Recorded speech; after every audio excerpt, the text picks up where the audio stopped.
Hey! Tambala na!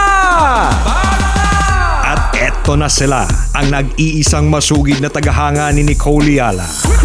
Chris Chuper! Kasama ang nag-iisang die-hard fan ni Chris Chuper, Nicole Yala! Mula sa Mahiwagang Burnay, ang kwento.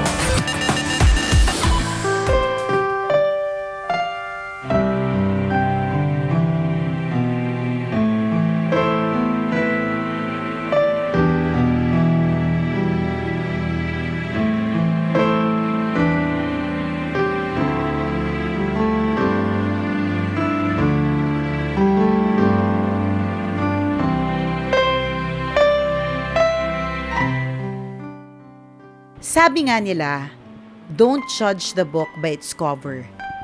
Dahil hindi naman ang pabalat ng isang libro ang sukatan ng nilalaman nito.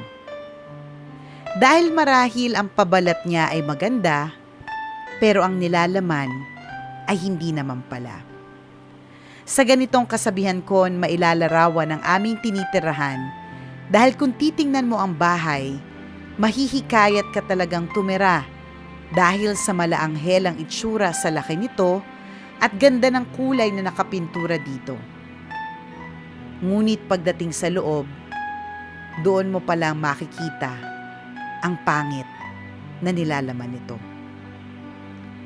Year 2008 nang lumipat kami dito sa Manila dahil sa pag-aakala ng aming mga magulang na magiging maganda ang aming kinabukasan sa lugar na ito.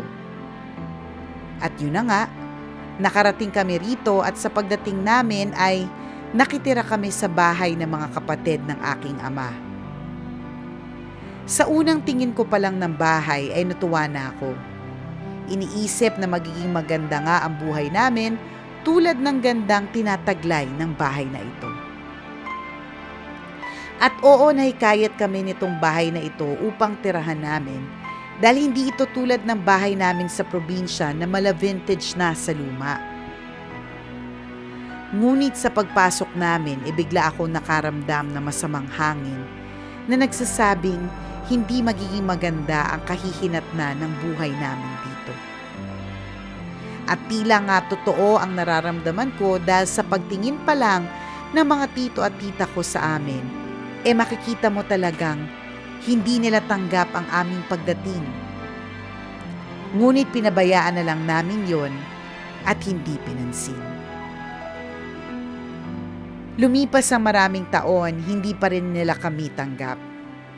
Palagi kaming hinahanapan ng putas para laging magalit sila sa amin.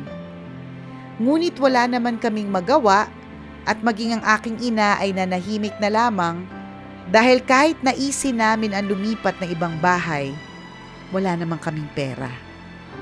Dahil malamang sa pagkain at baon pa lang naming 4 na magkakapatid, ubos na ang kita nila sa pagtitinda at pagsa-sideline. Kaya eto kami ngayon, pilit na nagpapakatatag para matupad ang inaakala naming magandang kinabukasan sa lugar na ito.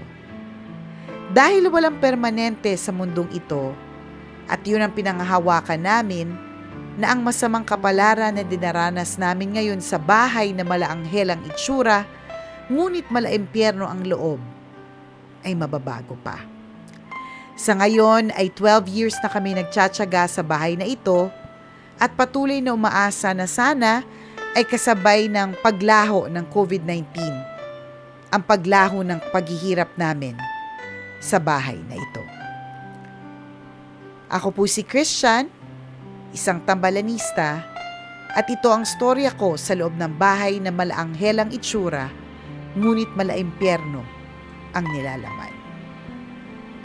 Always your number one SM radio station. Love Radio.